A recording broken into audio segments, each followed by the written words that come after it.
All right, I think we're a couple minutes past 9, so we'll get started. Welcome everybody to the November conference call. My name is Zach Smith. I'm the product and training specialist at Growers, and I'll be hosting this call.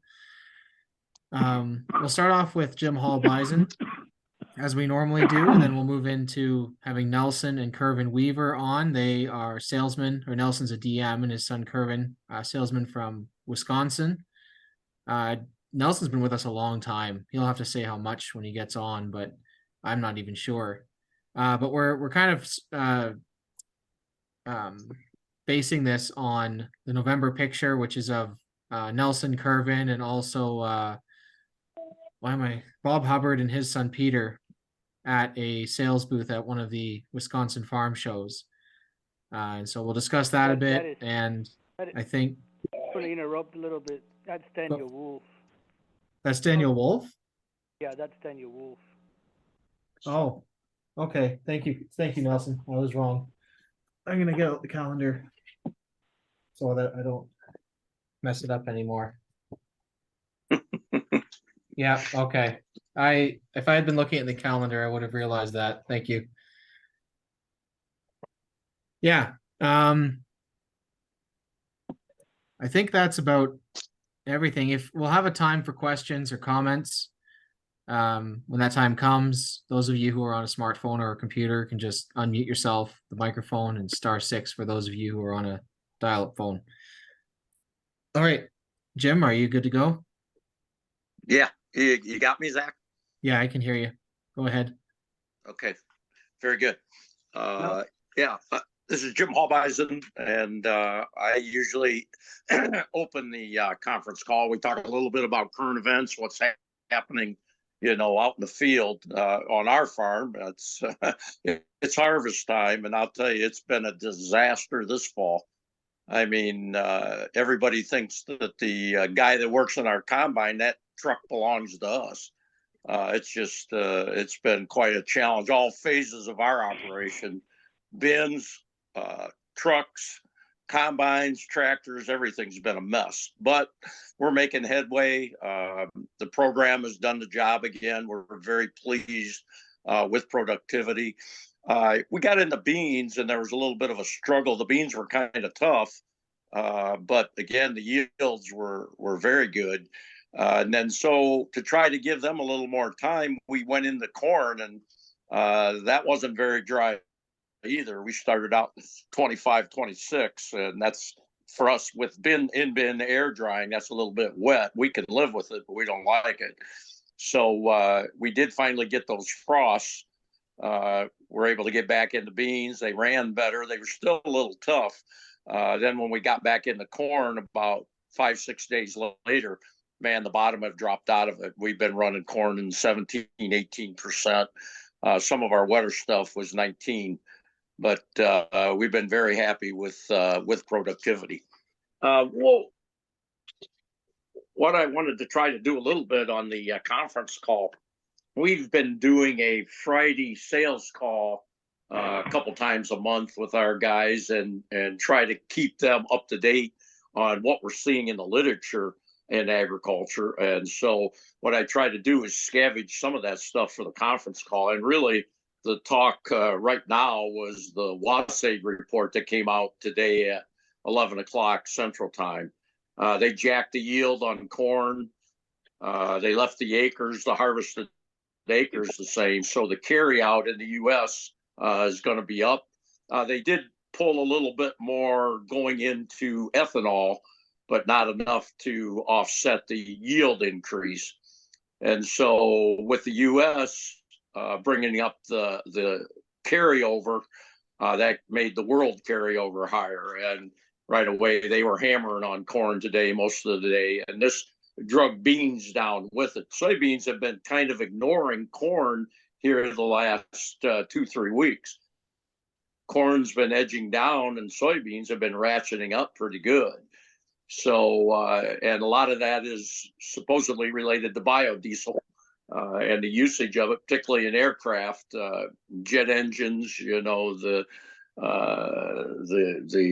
airlines are trying to get their CO2 emissions down, And it looks like biodiesel is going to be the fastest way to do that. Then just biodiesel in trucks, the usage of that.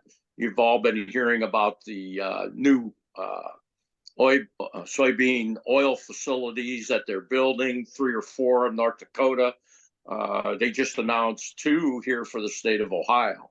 And all of this is pegged to soybean oil.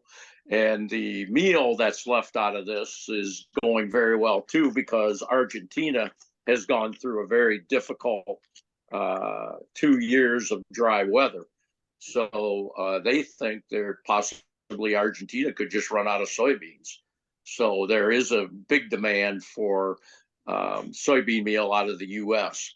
And that, along with the oil demand, has really kept the legs under soybeans.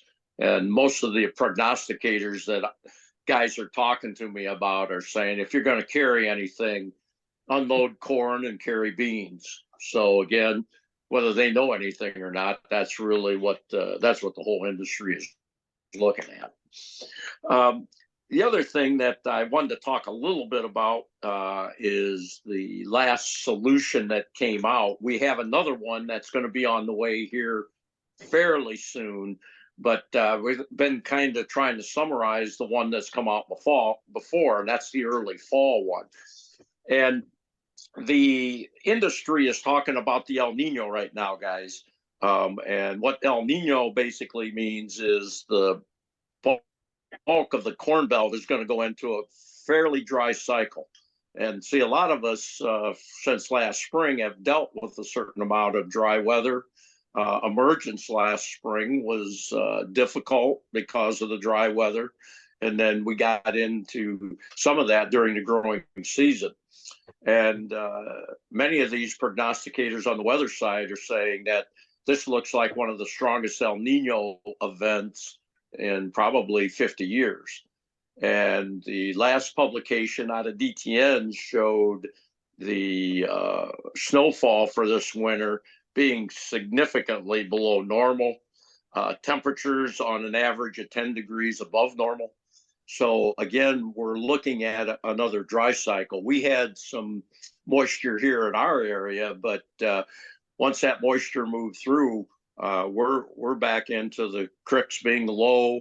Our water table appears to be low. So it looks like we're going to be looking at something again next spring that's going to be on the dry side. And see, this matches up very well with the early fall edition of the solution. If you go to the back page, we have a very, very nice article on some work that Matt Gooding did for us on the research side. And the title of the article is "What Happens When Liquid Fertilizer Becomes Dry Fertilizer." And what Matt did basically was dehydrate growers and then dehydrated a very popular phosphate liquid fertilizer. And then he rehydrated them with reverse osmosis water. And the pictures are pretty dramatic. Once you dehydrate growers and then rehydrate it, it goes totally back into solution. Now, you do that with any other type of phosphate fertilizer. It's not manufactured with hot mix method. It will not go back into solution. And see, with the type of dry weather that we've had this year, and if we're going into another dry cycle like this is going to be critical, guys, because once you plant, if it turns bone dry, anything that's not hot mixed, its ability to rehydrate itself is just not going to happen. And see, basically all your dry fertilizers, before they're utilized by the plant, or the microbes can work on it while it's dry, but they prefer to work on it after it's been solubilized. And see, once you dehydrate a liquid product, the solubility goes down quite significantly when it's not hot mixed. And see, if you look at those pictures in that particular solution, it'll pretty well demonstrate that for you. So if you feel you're going back into another dry cycle, this is something you got to look at pretty significantly. And our guys, what I'm getting in feedback, around our territory, which is about 30 states, guys are very happy. They feel that productivity, both corn and beans. See, this is another thing. We've always been advocates of fertilizing soybeans. And in the last 10, 15, maybe almost 20 years, the industry has said, don't fertilize soybeans, just fertilize corn heavily and let it carry into beans. And see, we just didn't feel that that was environmentally sound or very efficient. And so again, more guys are looking at in-furrowing beans or 2x2ing beans. And then we've always been foliar feeding with the Dawn Roundup beans, foliar feeding soybeans with liquid fertilizer or with a fertilizer material has become quite acceptable. So again, we feel that the hot mix and getting the solubility of the growers, it's absolutely critical if you're going to be successful. And especially as we get into this dry cycle, guys, we think the program works very, very well with the calcium, giving you good porosity. Any rainfall you do get is not going to run away from you. You know, they're saying with this climate change that you're getting these intense rainfall events. And so porosity to capture some of that water to carry through the season is going to be critical. So the usage of the program with the calcium and the product, we think is going to be very helpful for you for going into more dry cycle. In this particular issue also, there is an article about limestone and tillage. There's a lot of debate about, soil health and you got to go no-till. And we just, we don't have any discussion or recommendation on that. Whatever you feel you are most successful with, we go right along with it. All we're saying is when you get the calcium exchangeability where it belongs, that porosity will come back, and whatever tillage methods you use will work better. But the one thing that we really try to get you to look at is tilling that soil when you put that limestone on. And in this article, there was a gentleman that has the Calmer cornhead, and he'd been no-tilling for 35 years and then thought he was getting stratification of minerals. So he went out there and moldboarded to try to make that mixture. Well, in that moldboarded strip, he ended up with 10 bushel more soybeans. And he wanted an explanation from the establishment about that.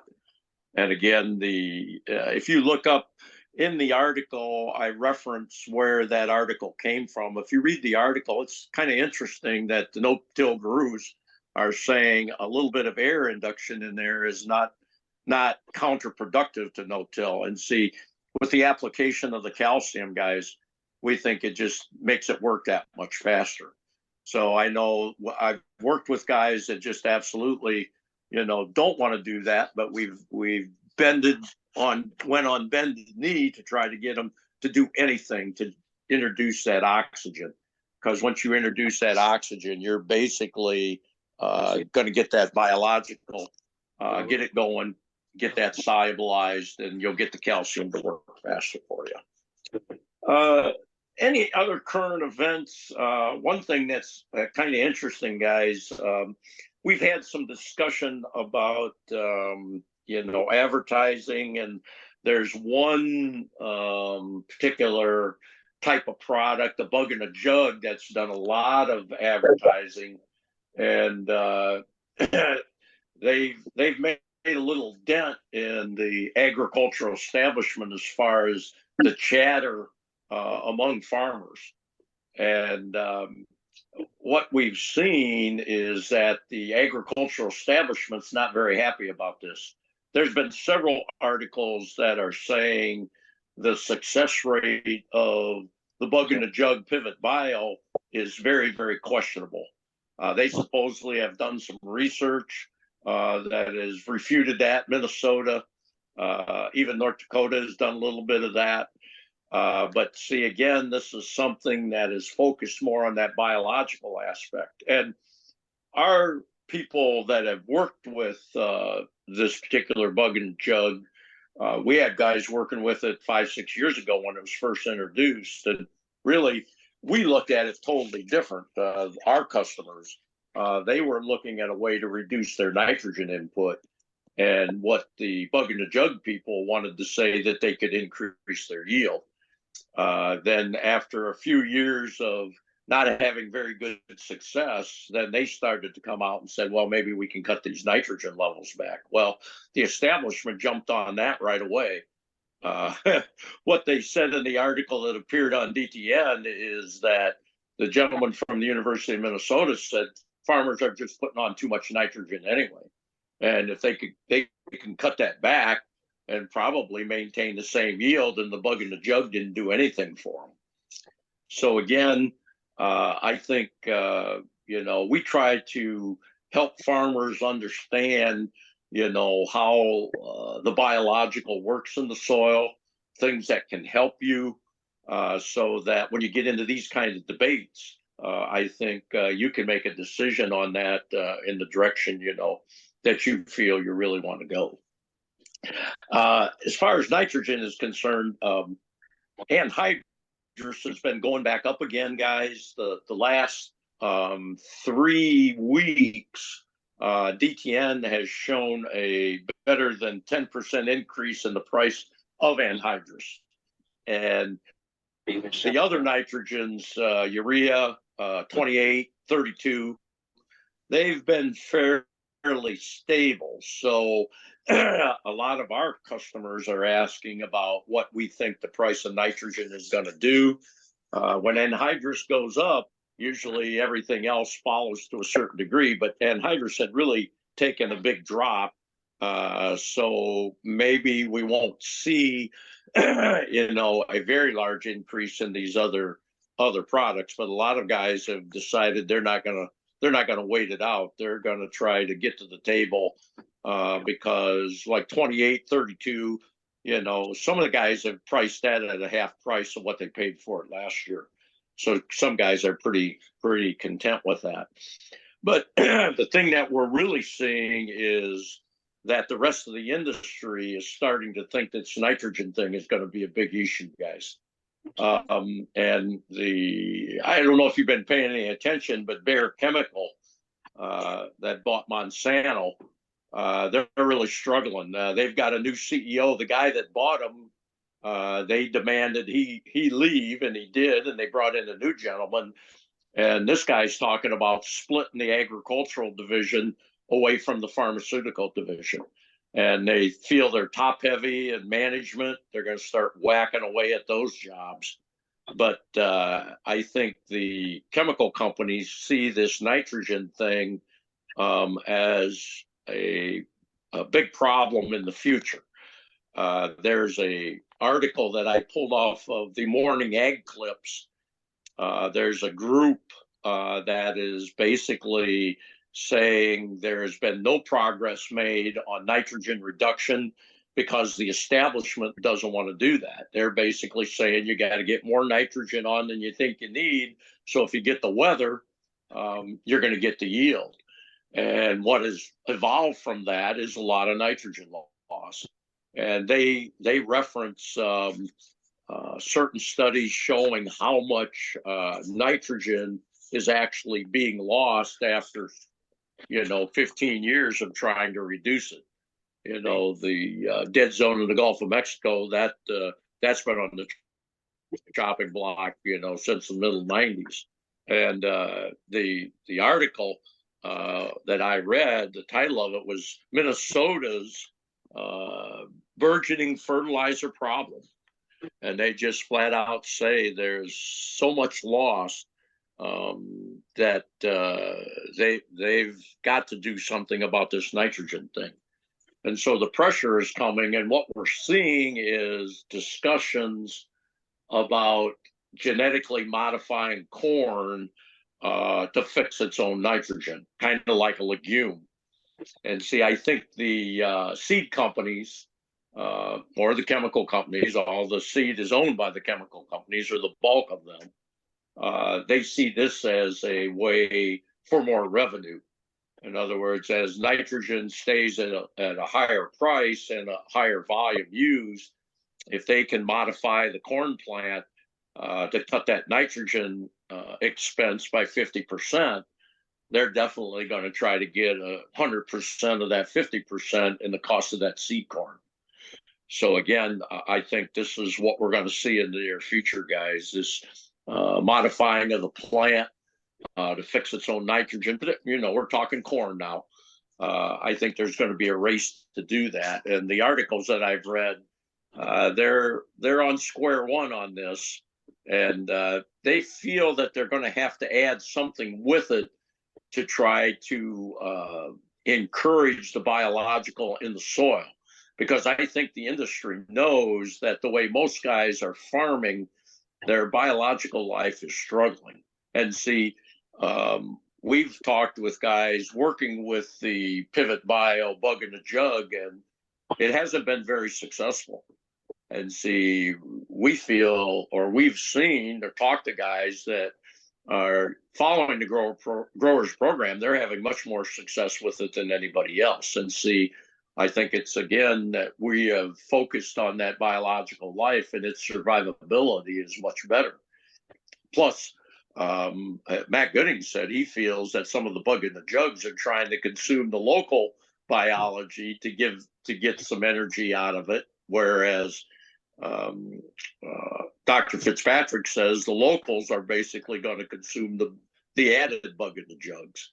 But again, you've got to have an environment for the microbes to be successful. And see, the rest of the industry is not paying any attention to that whatsoever. Why? Because they want to sell chemicals. They want to sell fertilizer. Just that simple.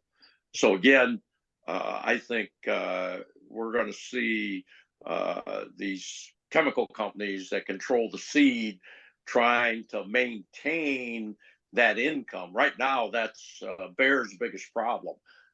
They're seeing that their profits have nosedive in the agricultural division, and the kind of profitability they want to see, that's not acceptable. So again, they're going to try to figure out ways that they can increase that threshold of income for them. And again, everybody thinks they got to have a ton of nitrogen, on that corn. And I keep talking to growers customers that are cranking out some pretty good yields with not a whole lot of nitrogen. So again, I think we're way ahead of the pack on this. At this point, Zachy, I think I've covered just about everything that I'd like to cover for these guys. If there's anybody that's got anything that want to take up a little bit of discussion before we turn it back to Zach and the boys from Wisconsin, I'll entertain any of that. Okay. Thank you, Jim. Thanks, we'll move Zach. on. Yeah. Oh, you don't have to thank me. We'll move on then. Nelson and Curvin, are you guys still good? Yeah, we're on. Yeah, we had Curvin very good there for a while, Zach. Yeah, I know. He just disappeared when I was about to see about to get him to talk a little bit. Well, Nelson's here, so we'll get started with you, Nelson, and then hopefully Curvin makes his way back on. And Yeah. Curvin, when if Carl, if you keep an Can eye you out. hear me now? This Is is that Curvin. you, Curvin? Yeah, Yeah. sorry, I had a glitch on my phone. No problem. It happens.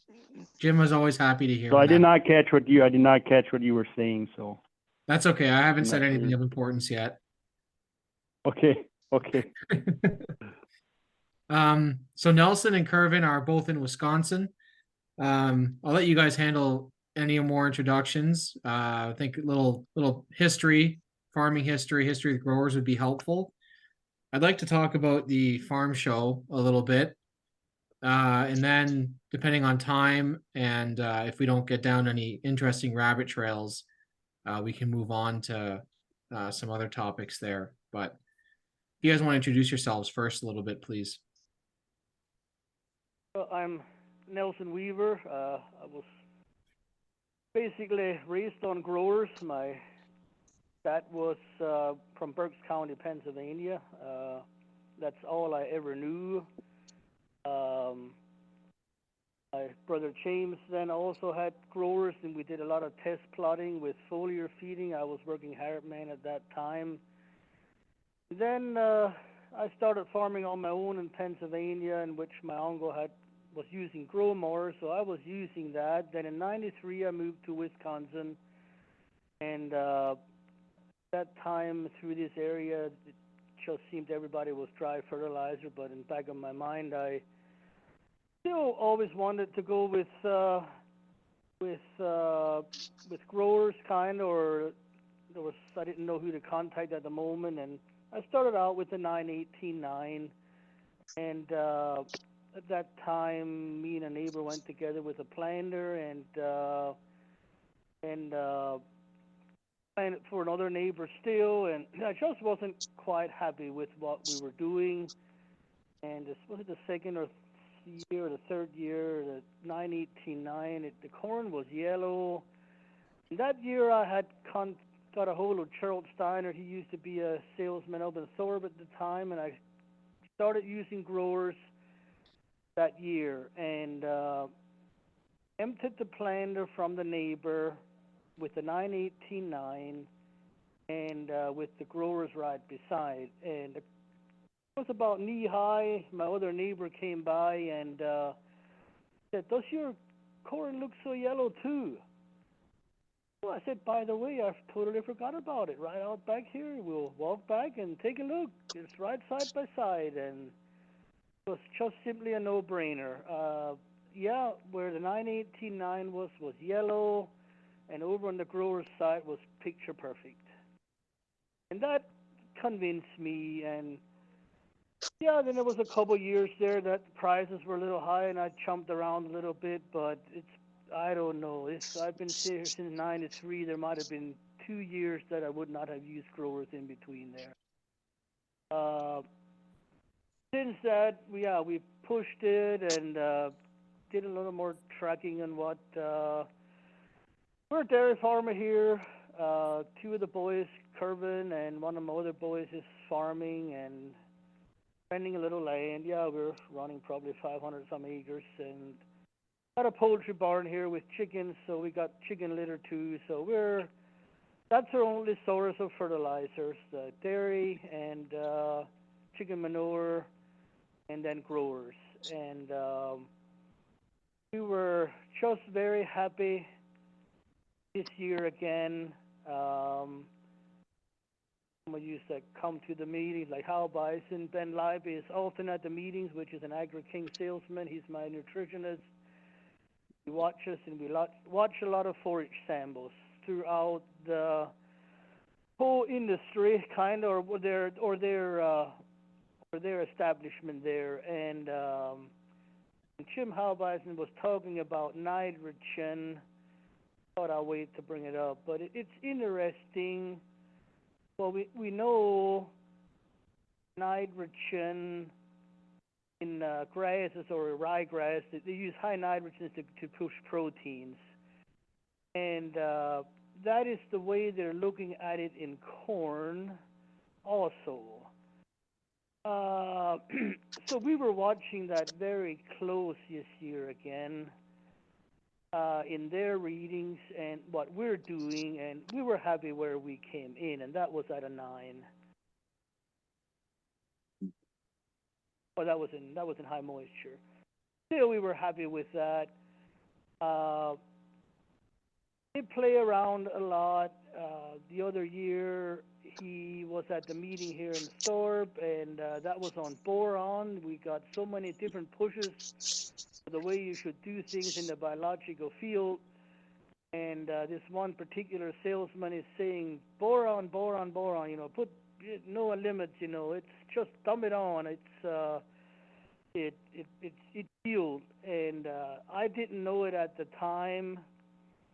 At that meeting, I think it was basically when they were doing that TDS testing in that hydroponic and seeing what the boron levels were in apples and so forth, and that kind of got him going. And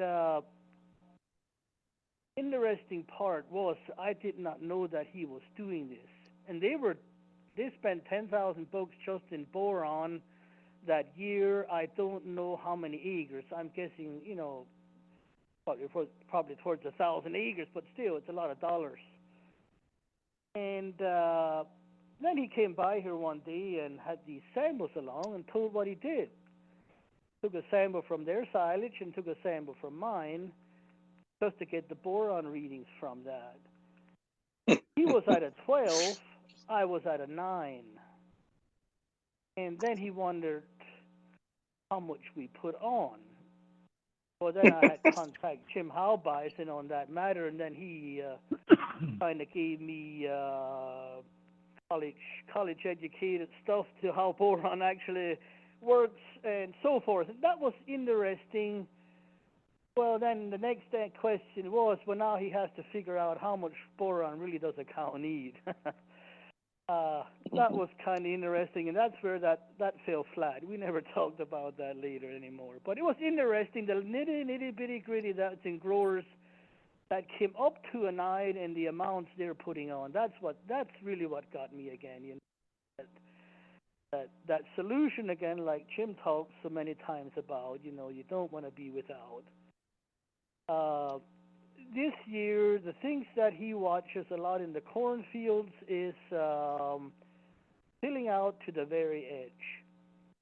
And he gets around. He also sells corn. So ours was, picture perfect this year again, and they were struggling with some of theirs. So, I don't know. We got things going for us. I think that... if I don't know how much they're looking in behind the scene, but they're watching.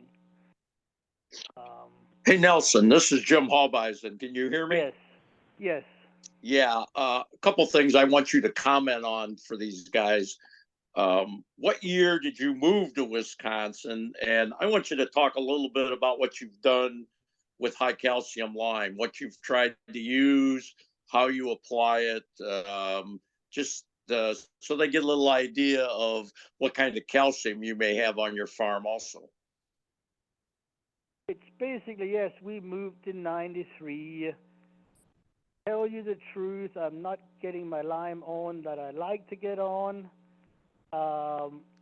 We recognize it as such, but tonnage-wise, I'm not up to like a lot of you guys are at.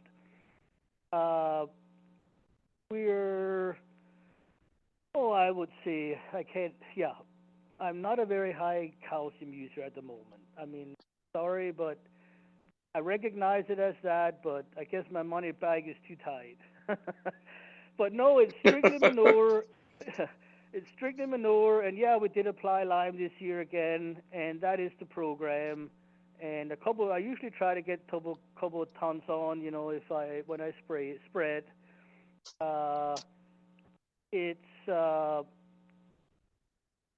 like my brother up north there that had been involved there earlier, up in Cleveland there he's on 6 ton already so far. But he's topping yields that the Pioneer salesman up in that northern corner has not seen before. So it is he broke the record north of 64 on 60 bushels of beans not this last year. And that is basically, he had 3 tons of lime first, then he came in with another 2 ton, but he comes in with a 2-gallon foliar feed. The last 2 years he's coming in with a cover crop, but he is living up here, 6-7 years, and it's beans every year. He's not rotating. As a bean head, and he doesn't want to invest in equipment otherwise, and it's been working for him. He has a little bit of wide molding. So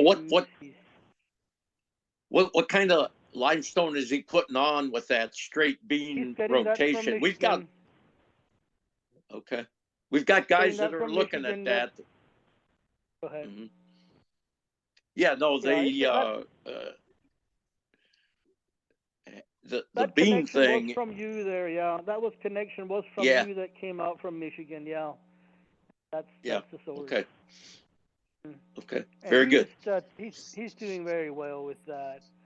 Like I said, we're spreading lime this fall again and trying to get that up again. And we recognize it. There's definitely no two ways about it. Beans, we farm quite a bit of beans, and challenge in farming, Jim. I mean, we're in the middle of that yet. But Yeah. way too many beans out there yet for the time of the year it's in, and a little bit uncomfortable about Talk, it. hey Nelson, tell the guys what kind of soil you're working with most of the time. I mean, do you get into any sands, or is it mostly like a loamy clay, or what do you got? Well, it's a heavy clay underneath, loamy clay underneath. Yeah, it's solid. The water doesn't go through very easy when it gets wet. Solid pan underneath. Yeah. It's good enough soil if it's not too wet, but when it gets too wet, but yeah, I don't know how to compare, but I guess it was somewhat similar like you guys there in Ohio. You got that pan underneath that has to be torn up, kind of. This area here is kind of a clay loam, yeah. What do you? Hey, another thing, Nelson. Before I forget it, what do you do for tillage? Basically, anymore. This last year we chiseled, but we were just running a heavy disc the last couple of years. But last year we chisel plowed everything again just to get a little more and I felt it was a benefit for us because we had barely any frost, and got a bigger tractor and a big chisel and put her in deep, and I guess we kind of felt the timing was right for that because we didn't have no frost. What's your were you dry? Was this season dry for you? Yeah, we had a dry spring just like you guys had with that smoke coverage and all. It was just leaving coming in, then it was so dry, and then germination was bad, and so forth and so forth. And that's kind of what maybe guys are doing corn, but it's some is in the low 20s, but some is in the mid 30s yet. Beans are, we had a lot of rain then. We had 5 inches of rain there, boy, Jim. Yeah. Beans swell up, and it's just a tough one. They were combining. We talked about that oil ethanol plant, so we're ahead of the game. We got that going for us right here in Owen. They've been doing that process for years already, and but them beans are coming in at their cutoff is 18. They're turning some down. People are getting so anxious. What do you? One other question while I think about it, Nelson, is have you got any interpretation on the smoke? I mean, do you think I've got guys telling me that feed values they don't feel is there, and they're blaming the smoke. Their yields they seem very content with, but they don't think they got the energy value in the feed, and they're blaming the smoke. What do you think about that? Well, it would kind of make sense because your energy comes from the sun. At the moment when it was so smoky, we thought, we almost couldn't hold back. We wanted to keep going, but I think it was kind of forgiving being it was so dry for us this year. If we would have gotten hot and sunny there in spring, we would have dried out early and we would have suffered, I felt. Hindsight, look at hindsight, I think it was kind of a blessing maybe in a way. As far as energy-wise, I could say AgriKing tests they test their forages with calories. So we can see exactly where our calories are. It's different than some.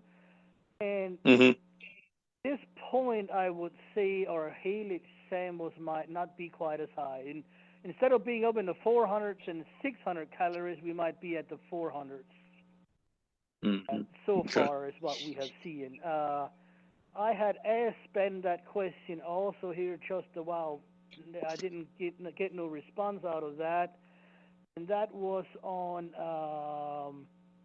you see, and there were people were saying, well, it had to be sulfur, and boy, for a smoky as it was, I asked him, did you see any readings? Did you see any response? And he didn't get back on me on that. He said he actually wasn't watching that.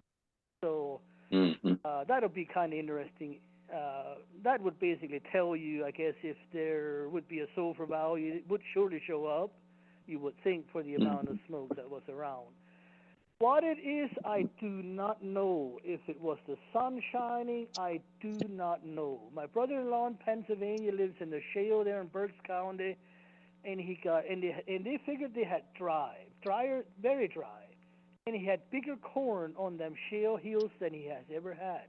Now explain that one. Explain that one. I don't know, but they thought they had dry. So I don't know. I don't know. Do you have an answer for it? Certainly not. Yeah. With our bean crops and stuff, we're kind of foliar feed. We try to get foliar feed with NA, and we're very happy the way things are going. We didn't do enough of our own yet. Yeah, we did some, and we're pushing that 60 bushel this year for as dry as we had. And I'm figuring we'll see a little better on that yet on some.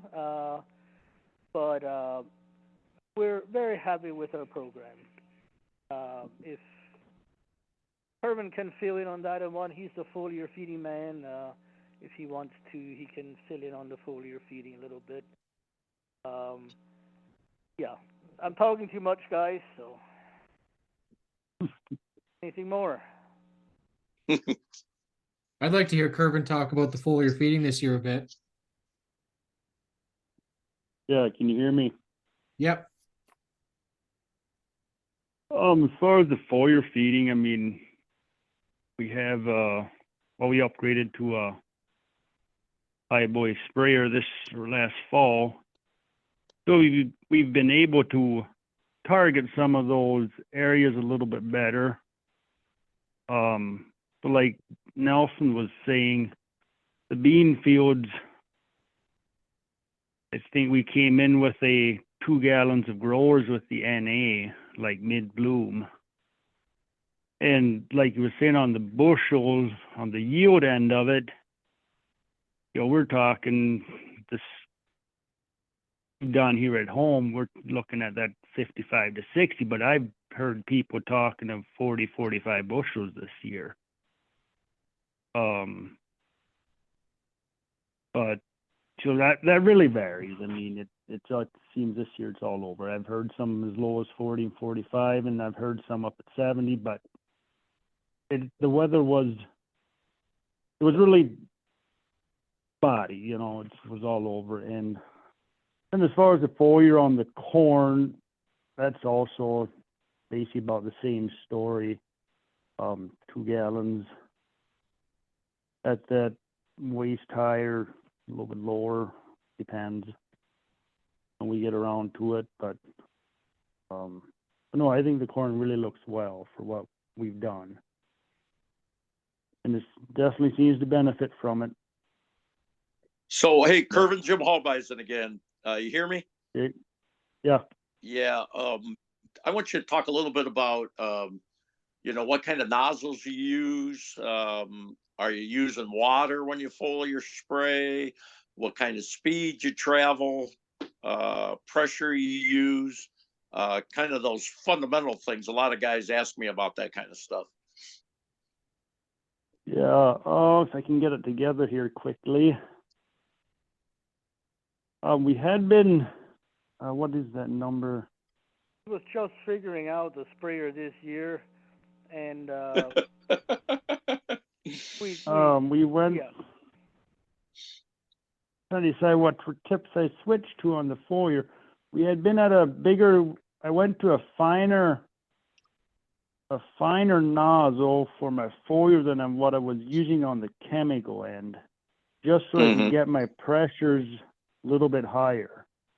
Sure. And what I was trying to. Are you using any water with it at all? With the foliar, yes. So that would be on a 2 gallons, so you can do on a tank, I can do 80 acres. So I was going, so we generally spray on that 15 acre or 15 gallons per acre. So basically Okay. 2 gallons of growers to, the tank will be 160. So yeah, it's, on 80 acres. So 160 gallons of growers to, which that's a 1,000-gallon tank or 1,200 tank. Mhm. So, So what kind of water Um, are you using? Are you using a soft water, or what are you doing about that? as far as the water goes, we basically we use pond water. I got you. And Okay. that's what we've been using the last few years. Just switched over to pond water. I mean, yeah, it's a little bit more of a hassle to try and keep it clean and all that, but Hmm. I think it makes a difference. Oh yeah, Um, absolutely. Is that pond spring fed, Curvin? No, it's not. It's basically fed Surface from water. runoff. Yep, surface water. Okay. Yeah. See that'd So, be softer waters. That TDS and that would be much lower, than yes, well or yes. even spring fed. So Yeah, Yep, yeah, and that's that's why. what we've been using on the foliar end and as far as the chemical end as well. I mean, You've we never use had, that all for. What was that? so you've never had so, any problems with precipitate or anything like that? Not that I can tell of. No, Good. I mean it's been actually worked fairly good for us. yeah. Pond water, in my opinion, the particulate is your biggest problem. The dirt in it, or Yep. That's algae or what something I like have. that. Yeah, he gets that out of there. The water itself won't chemically react with the product. So he's on the right track there. We What tried kind of to, pressure are you trying to get? What kind of pressure are you trying to get to, Kirby? Pressure I was trying to get to on. I don't have those pressures in my head right now, but I'm thinking that 40, 45 on a fairly small Okay. nozzle, so I was dry. But Yep. I don't have those numbers. It's been a while since I've sat in it. Yeah. I have. Well, all But you young I guys don't want to have. I drive. don't. All you young guys want to drive fast. So that's the bottom line on that. Well, generally we run from anywhere from that 8 to 12 miles an hour. I mean, Yep. it just gets those 90-foot booms. It just gets too rough out there. Yeah. So, Yeah. I mean, I think we all know. Yeah, it's nice to fly across that field, but you got to keep the machine and everything else in mind as well. Yeah. You got to stay off the But road. yep. I mean, and because we don't plant at home, it's not planted with GPS. We have some fields that we spray for that are planted with GPS, but Mhm. we don't have that Gotcha. on our planter, so we don't get to use it on the corn rows. So, well, that's all manually trying to stay on that row, Yes, sir. I sure do. But Were you gonna so say anything something, else you Nelson? want or? All right, well, we're getting a little close to the end time. I want to quickly open it up if there's any questions or comments from the gallery. I got a question for Jim here. Go ahead.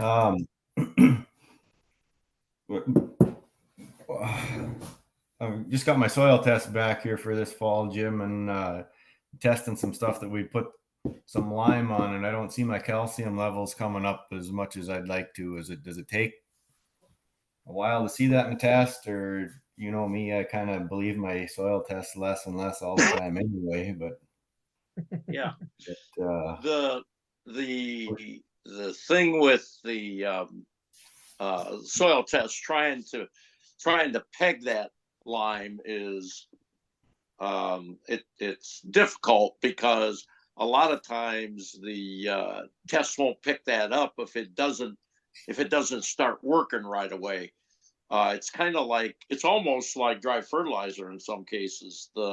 If the microbes don't work on it and put it into a more soluble form, a lot of times the test doesn't pick it up.